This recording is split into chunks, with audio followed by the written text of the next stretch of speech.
Hey guys, welcome back to my YouTube channel. It's Zee again with an interesting video for you. If you're new here, please like, subscribe, share, you know what to do. And if you're not, thanks for tuning in and let's get right into this. I'm going to be calling this, what should I be calling it?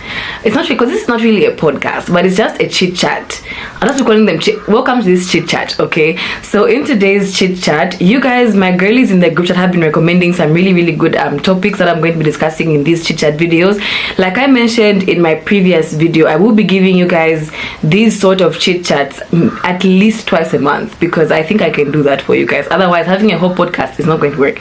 So I'm currently filming this video while filming another video that you guys got last week. So I'm trying to really batch create my content because I want nothing but consistency in terms of my content. So yeah, so today's topic is going to be outgrowing people and having a social life in your 20s. Okay, now let's start with outgrowing people, because I feel like this is something that people don't really like to talk about, and something that I feel like people have some sort of stigma towards, especially when you have the term cut off.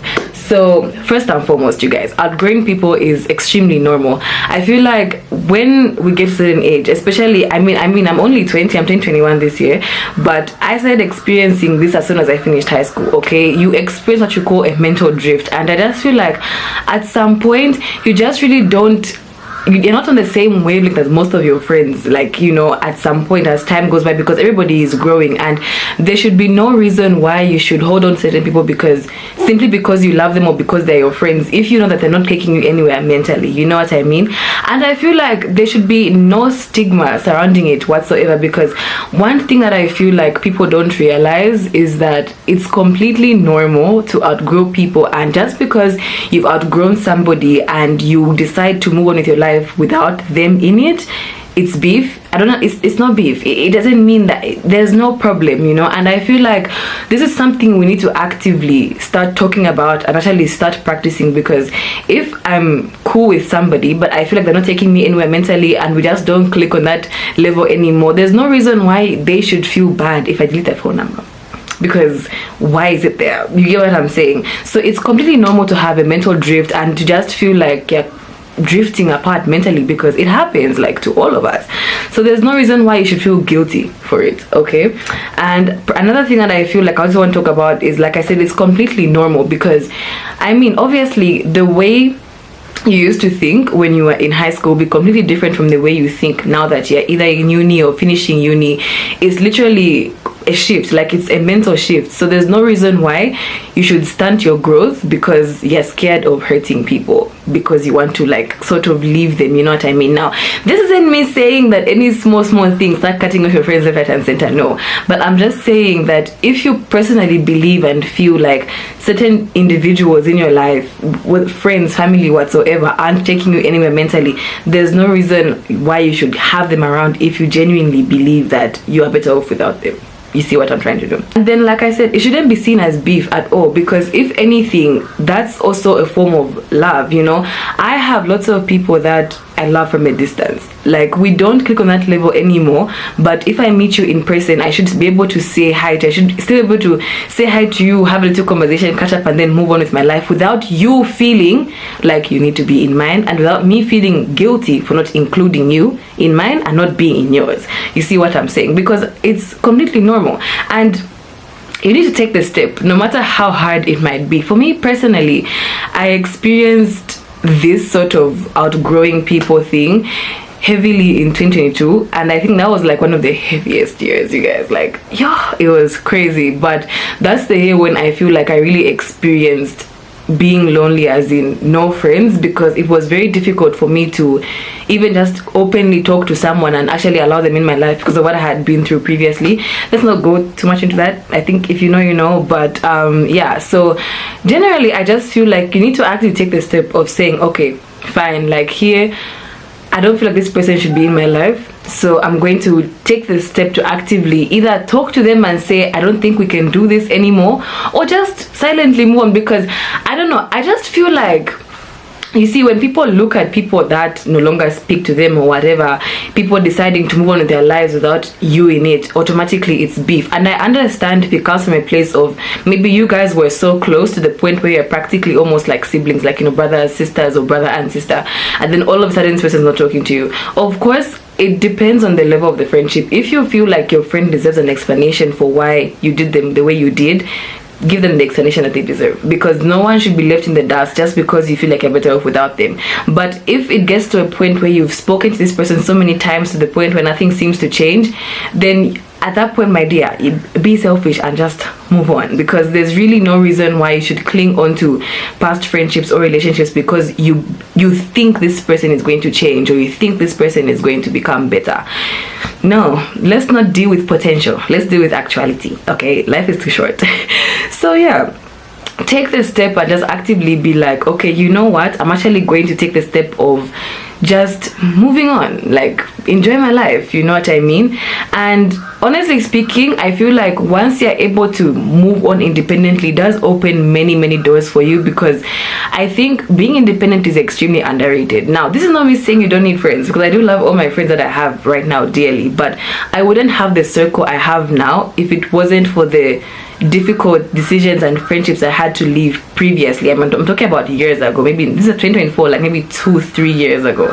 Okay, so I wouldn't be with the people I am now if I didn't make the active decision to leave the ones that I did a couple of years back.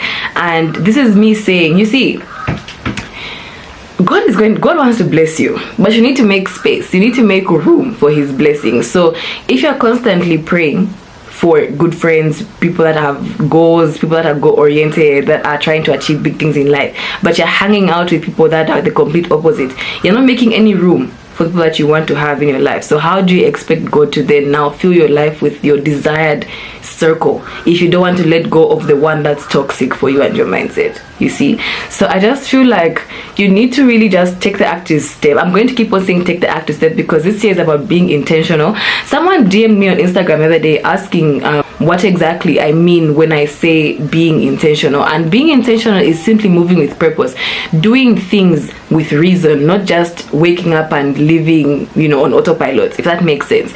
You know the reason why you're waking up early, you know the reason why you're going to do your hair at this salon, the reason why you're studying this course, the reason why you're applying for this job, you know, doing things with intention and not just operating on autopilot. Because I feel like at this point, the decisions that you make now are going to impact your life forever. So you can either decide to waste your time and then regret it 10-20 years later when you're now too old to even do the things you can do now, or you can take the active step to become serious with yourself and then see where life takes you. You see what I'm saying? Right. So generally what I was just trying to say is that you want to have in your life, because honestly speaking, if you're going to hold on to certain individuals because you believe in their potential, you'll be living in potential forever, unfortunately speaking. And you know that also, not even just in terms of people that you have in your life, but it goes for a lot of things also. Decisions that you're going to make today are going to heavily impact where your future is going to be. Unfortunately, that's just how it is.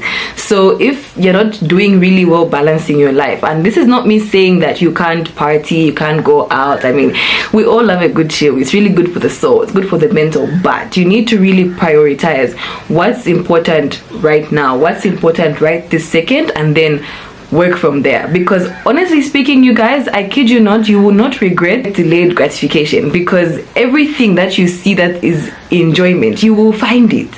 Work hard towards your goals, and then eventually you're going to find that it will be worth it in the end.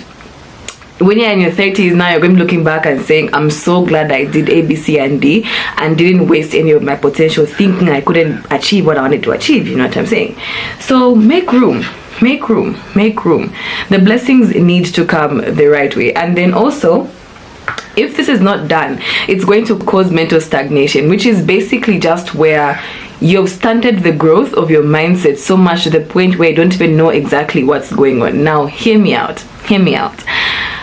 I know what lots of people say, and I know people will be like, no, but if you genuinely love somebody, then you have to you know, help them get into the right mentor as well, you know, push them to where they want to be, and A, B, C, and D. But unfortunately, we all grow at different paces. There's no two people that grow at the exact same pace. Because even I, here where I am, and the people that I have around me, we may be in semi-similar spaces in terms of where we are at in life, but at the pace, in terms of the pace at which we are growing, it's completely different, because every individual is different, right? So if you love somebody and you believe that they are not going to help you mentally, let them go. Okay, friends, whatever the case may be, because at that point you're looking at yourself and thinking, okay, if I continue holding on, what good is it doing for me? Because you need to really weigh the odds and see whether holding on causes more harm than good, and vice versa. You know what I mean? And I'm not saying it's easy, because it's really difficult. Personally, I think friendship breakups are the worst. I don't know whether it says, but I feel like friendship breakups hurt more, because it's like, you know, this person that was just always there, like just always so existent, is not just no longer there. And then obviously the animosity and adversity that comes with such decisions can be really crazy, because, you know, the two sides of the story, who do we believe, etc, etc. But at this point, guys, we're adults. There's no reason why you should be acting like you're in grade 9. You know, if I believe that I'm better off without person A in my life, there's no reason why I should feel guilty for letting them go, especially if you've communicated. And this is why I say communication is important. Obviously, don't just disappear on your friends. Like, don't just wake up one day and you decide to like ghost everybody, unless of course there's no reason why you, because quite frankly you don't owe anyone an explanation. Like, you don't owe, if this person wasn't your sister, your bestie, your closey, whatever the case may be, you really don't owe anybody an explanation for wanting to do what's best for you. You really don't, because guys, at the end of the day, you can't pour from an empty cup. And if you are constantly going to be waiting for everybody else's opinions to make decisions, you will never make any decision. You will never, because if you can't make a decision on your own, you're not going anywhere at all, literally. So in terms of outgrowing people, like I mentioned at the beginning, it's completely normal and it happens, and there's no reason why you should feel guilty for feeling like you're better off without, because you just might be, you know. And then obviously, or not obviously, but the next segment is having a social life in your 20s. Guys, it's chaotic. Like, making friends is very difficult. And this, I think, that doesn't only cover being in your 20s, but I think generally life after high school is so different. And I'm referring to high school because, you know, especially if you're in a boarding school like I was, you're sort of confined in these gates and everybody is just with everyone. Like, in the morning when you wake up for 5 years straight, you just see the same faces. So obviously making friends and things like that might not be as difficult, because you are sort of forced to talk to people. Then you finish school and you're just like, oh damn, okay, so this is real life, you know what I mean? And then you finish uni and then you're just like, oh okay, you know. So I think it's very difficult because everybody is busy. Like, everybody is busy, and this is something that took me a while to understand, because I'm not going to lie, I used to, well, not necessarily, how can I say it, I was very expectant of people. Like, I expect myself from people, even in situations that I shouldn't be doing that, you know what I mean? So just because I know I can do something for somebody doesn't mean that they should always act accordingly, because we're all different. Of course, I know reciprocity and all of this. For that, the space on my SD card ran out, so I had to swap SD cards. This is why I was talking about getting multiple, because it's so convenient. Like, if space runs out, literally all I have to do is just swap SD cards. I don't have to start worrying about space. And that's where I honestly think investing in a camera was one of the best things I ever did, because, like, yeah, please, with this thing I used to suffer, like and the quality is just so good. So yeah, anyway, like I was saying, I don't even know where I was. Like, where was I? Okay, everyone is busy. Like, everybody is busy, and I feel this is something, like I was saying, I used to expect myself from people. So just because I'm able to make time when there isn't any for someone doesn't mean that I'm always going to get that back from someone else. And I think once you realize that, I'm not going to say people don't owe you anything, but just like you don't owe anybody anything, no one owes you anything. I mean, I believe in saying that people owe you decency. Like, they should treat you like a human being, at least, you know. And depending on the level of friendship, that's why I talked about compartmentalization in one of my previous Grow Talks, where I said you need to know the difference between people who are your friends, someone who is your acquaintance, someone who's your classmate, someone who's your workmate, someone who's your churchmate, someone who's your sister or your brother, someone who's your cousin, someone who's a family member, someone who's not a family member, someone who you can count on, and someone who you can invite when going out for chills. Because when I tell you that it's not always going to be the same people, it's not always going to be the same people. And this is where a lot of people get it wrong. Okay, now Let me break it down for you. So someone who's your friend, ideally this person, friend is a very strong word. Like, I don't throw it out, I don't throw around the word friend like confetti. Like, no, it's a very strong word. Someone who's your friend is someone you can count on, someone that will be there for you not only during bad times but celebrating the good times as well. So if they are just there when there's bad news, that's already a red flag. That's one. And then someone who's your friend also, I feel like you should, I'm not saying you should be exactly the same, but you should be in a semi-similar space. You should be sort of looking towards achieving certain similar things in life, because that also kind of pulls you together. Because I can tell you this right now, my closest female friend and I feel like we're literally the same people but different ones. Like, that's what it is. And subscribe to our YouTube channel. As I said, the YouTube channel, I'm going to link her channel down below in the description box. Hi, happy birthday. And I know your birthday was like a week ago, but anyways, yeah, we're literally the same people but in different fonts. So literally, someone who's your friend, you should be able to know and say, okay, this person, like, even if I don't text her for 1 week, but I'm going to call her and we're going to talk for like hours, because that's my girl, like, that's my friend. Someone who's your acquaintance, this is someone that you probably have their phone number because you went to high school with them. You barely have anything in common, but you don't have any bad blood either. So it's just like, and let me read the dictionary definition for you guys, because yeah, we're not going to lie over here, so you guys know that I'm speaking facts. There we go. So a person whom one knows but who is not a particularly close friend. Then another definition is of acquaintance, or rather synonyms of acquaintance, is associate, companion, etc. So this is someone that isn't particularly close to you. Maybe it was at one point, but someone that you don't have any beef with either. Like someone that, even if I haven't seen you or spoken to you in 6 months, okay, and then you're having a wedding and you invite me, I will do my best to show up. But even if I don't show up, I'm not going to feel guilty for it, because you don't mean that much to me. Okay, let's get the gist. Then a workmate is just that. Please, someone that you just go for work with. As in, you know, having experienced working 9 to 5, don't mix personal and corporate. Don't. Sorry if this is shaking, I clicked the tripod. Do not mix the two. And this is something that I feel like, I mean, it's bound to happen, you know, especially where you're with your workmates almost 24/7, because you go for work at 7 in the morning and come back at like 5, 6. So you're spending your days with these people, you're having lunch with them and things like that. So obviously you are bound to make some certain connections, but just don't confuse the two. Because if your workmate can't do something for you, there's no reason why you should then feel like her, because that person isn't your friend, unless you guys actively decided to say we're now besties. Because I do know of people that meet their closest friends, partners and everything through work. Yeah, fine, cool, there's nothing wrong with that, but just don't mix the two, because you shouldn't. Classmates, you go to class with this person, so you most probably will study with this person, you will ask this person for help, you'll be together in class answering questions, exams, that kind of thing.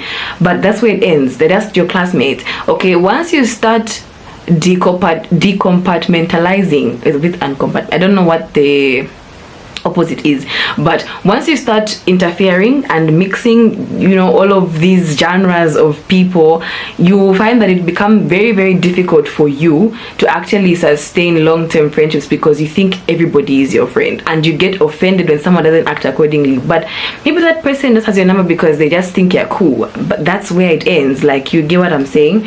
So keep that in mind, ladies and gentlemen. Keep it in mind. Take time to be comfortable with doing things on your own. I literally wrote down a whole itinerary what I was going to talk about, because bringing some structure to this video. You need to take the time to enjoy your own company, okay? Because I kid you not, you will find that you will be alone a lot, as in a lot.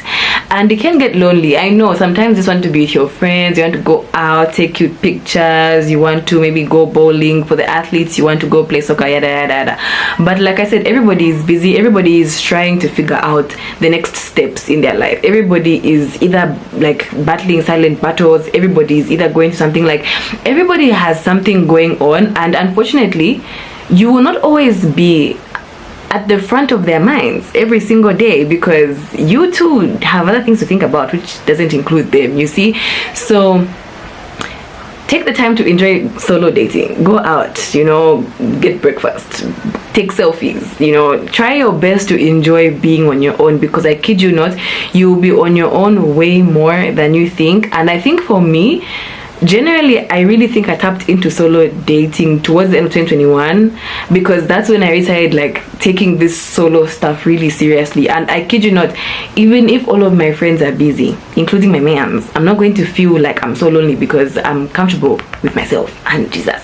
So it's like, you know what I mean? Yeah, just be comfortable with being alone. Okay, yeah, just be comfortable with being able to do things on your own. You don't always need someone to escort you to go shopping. You don't always need someone to go out with. You don't always need someone to be with you 24/7, because you're also big. So please. Then selective socialization. Now this part talks about having a social life in your 20s. So I'm going to be touching on different aspects, but selective socialization, basically what it is you need to be selective with who you're socializing with. It's in the term. You can't be social or try to make friends with everybody, because it just doesn't work like that. It doesn't. And you need to also have some dignity and pride and feel like you're an exclusive babe, so you can't be found everywhere every single time. Like, okay, me personally, you're not going to find me everywhere all the time, because I think I'm very exclusive. So there's no reason why everywhere where you go you see me, like, you know. And I'm not saying there's anything wrong with being social, but sometimes I just feel like, guys, let me not say too much, but selective socialization.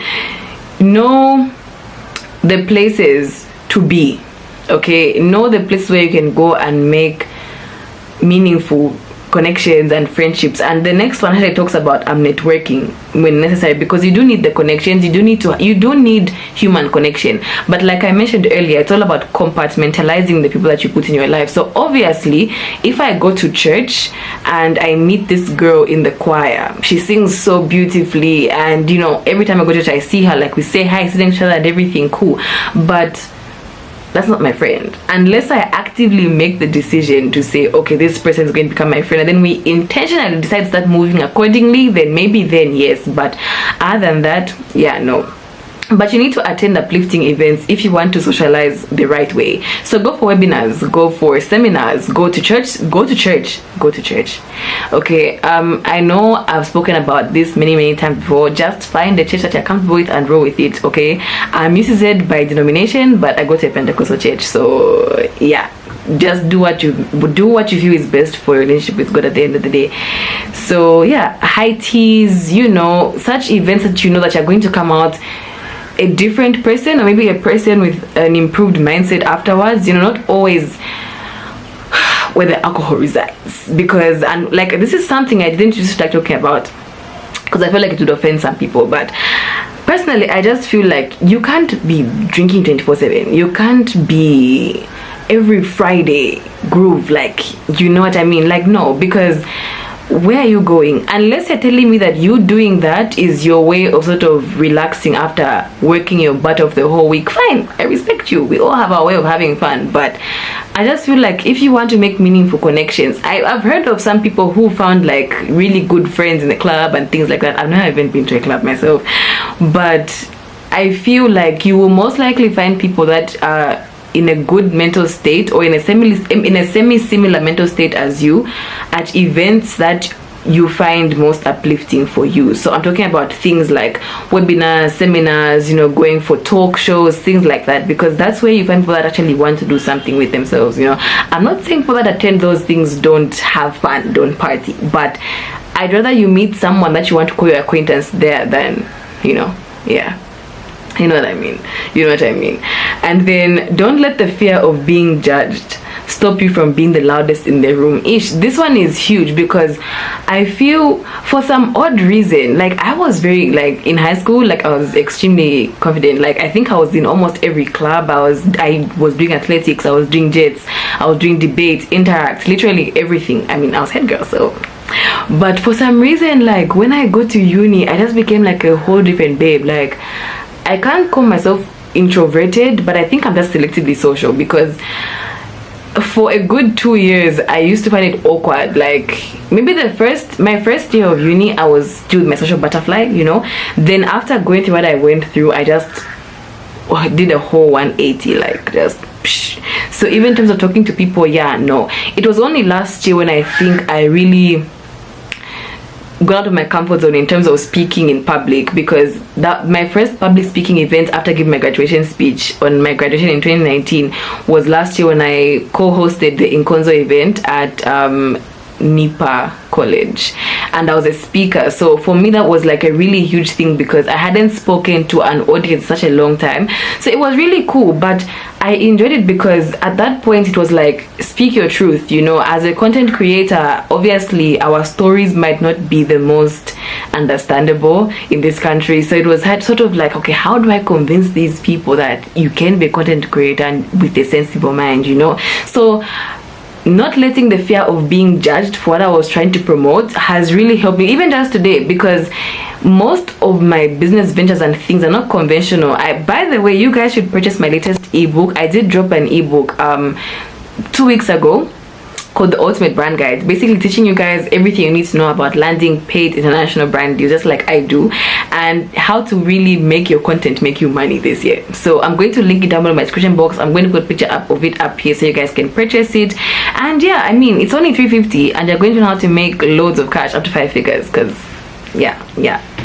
So yeah, but otherwise basically that's what it is. Like, even if it's in class, speak up. Even if you feel like your answer is wrong, at least you would have said something and not have kept quiet.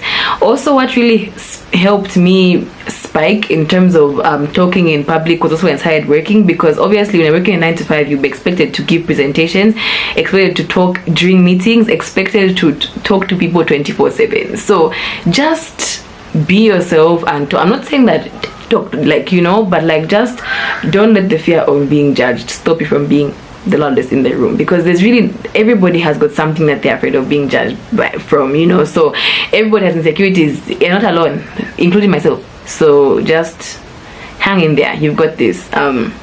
So yeah, but otherwise, in terms of everything I want to talk about today, I feel like this was a very interesting video, also insightful for myself, because I didn't realize how not serious but how intriguing this topic actually is. Like I said, I've just been picking these topics at random, so the next chit chat is probably going to be maybe in 2 or 3 weeks, depending on what's on my schedule content wise. But yeah, there are more vlogs coming soon, because I'm going back to school for my last semester. By the time you guys are watching this video, I should be back at school, so there are lots of content coming out in terms of that, so you guys will see everything. But yeah, I hope this video helped somebody, and I hope you guys learned 1 or 2 things. So my battery is flashing, but from me to you, it's 2024, so let's be intentional with who we're socializing with. Not everybody is your friend. One day, you guys know. All the best. I love you guys. Mwah.